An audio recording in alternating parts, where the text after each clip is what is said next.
एक ब्राह्मण देवता अपनी कन्या के विवाह के लिए कुछ धन जमा कर रहे थे। धन कहाँ जमा करते?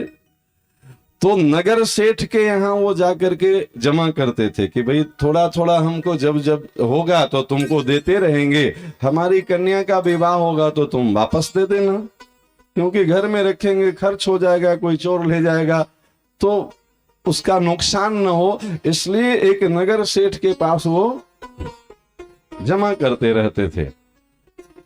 1-2 लाख रुपया जमा हो गई उनकी। विवाह से पहले पहले बेटी का विवाह का समय निकट आया तो ब्राह्मण देवता सेठ जी के पास गए, बोले सेठ जी अब बेटी का विवाह का तिथि तय हो गया है, इसलिए मेरा पैसा वापस कर दीजिए। अब सेठ जी की नीयत बिगड़ चुकी थी, 2 लाख रुपया एक मुश्त कैसे वापस कर दें? बोले पैसा? कौन सा पैसा? कैसा पैसा? क्या कर्ज लेने आए हो?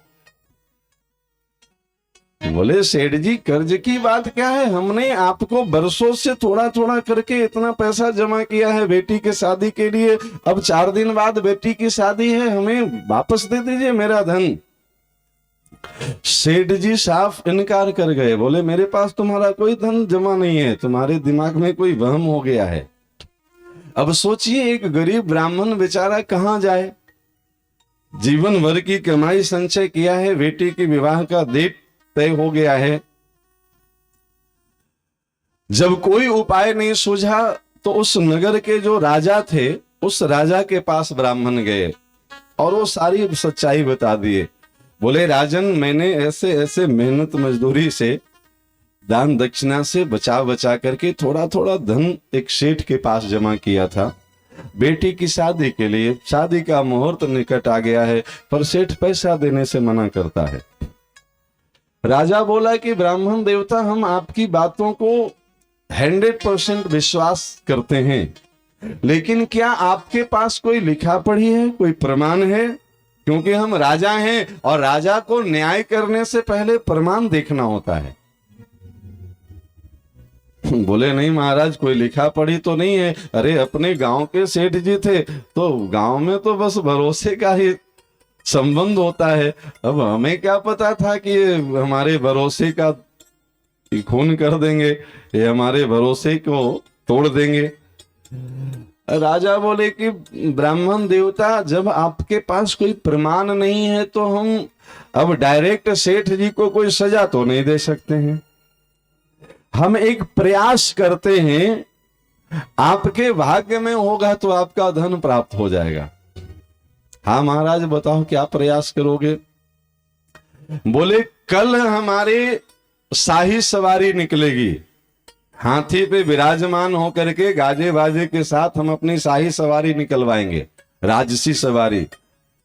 आज की भाषा में कहें तो देश की सारी सेना 26 जनवरी 15 अगस्त पे परेड करती है तो उसकी विशेष व्यवस्था होती है।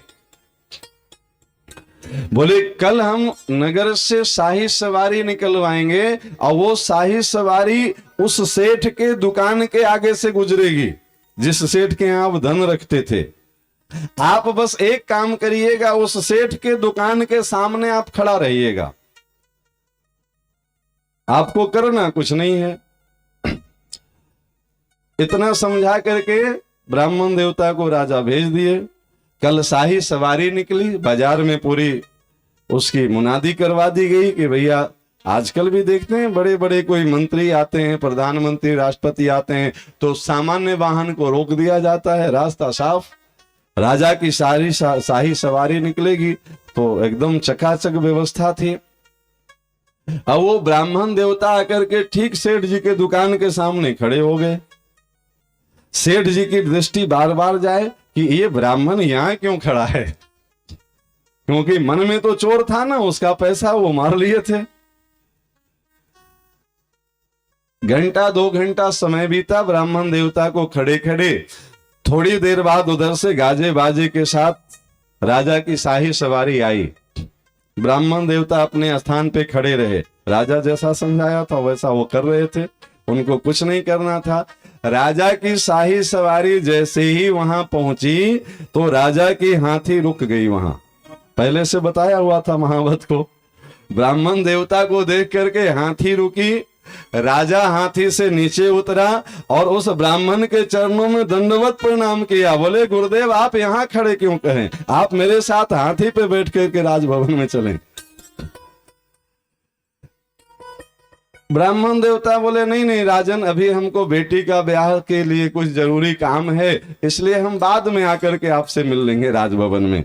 मेरा बहुत बहुत आशीर्वाद है, आपका मंगल हो, कल्याण हो, आप आगे बढ़िए, हम आ जाएंगे। ये सब पहले से पढ़ाया हुआ था कि हम बिठाएंगे आपको, बैठना नहीं है। बस इतना सा नाटक करके राजा की सवारी आगे निकल गई। ये दृश्य सेठ जी अपने दुकान से बैठे बैठे देख रहे थे। बोले ये ब्राह्मण जिसको हम फटेहाल ब्राह्मण समझते थे, तो राजा के गुरुजी निकले और कहीं अपने चेला से शिकायत कर दिए पंडित जी, तब तो लेने के देने पड़ेंगे। राजा की सवारी जैसे ही निकली, ब्राह्मण वहीं खड़े थे। सेठ जी दौड़ते भागते आए, प्रणाम किए, बोले महाराज आपके जाते ही हम रजिस्टर उलट पलट के देखे तो आपका सारा धन लिखा हुआ मिल गया। कितना जमा था? ये रहा है आपका 2 लाख रुपया धन, और आपकी बेटी मेरी ही बेटी है, 2 लाख मेरे तरफ से और ले जाइए विवाह में। समझे कि नहीं? अरे ब्राह्मण की कन्या का विवाह है, हम नगर सेठ हैं, तो अपने तरफ से क्या हम 1 लाख 2 लाख का दान नहीं दे सकते हैं? ये उदारता कैसे आई सेठ में? अरे 2 मिनट की राजा की संगति मिल गई प्यारे, तो सेठ के यहाँ डूबा हुआ धन दुगना होकर के मिल गया। और जिसको परमात्मा की संगति मिल जाए उसको क्या नहीं मिल सकता है प्यारे।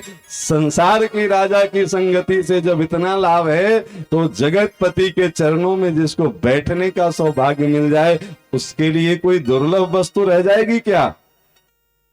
ये है अच्छे लोगों के पास बैठने का फल, और ये है भगवान के पास बैठने का फल। अब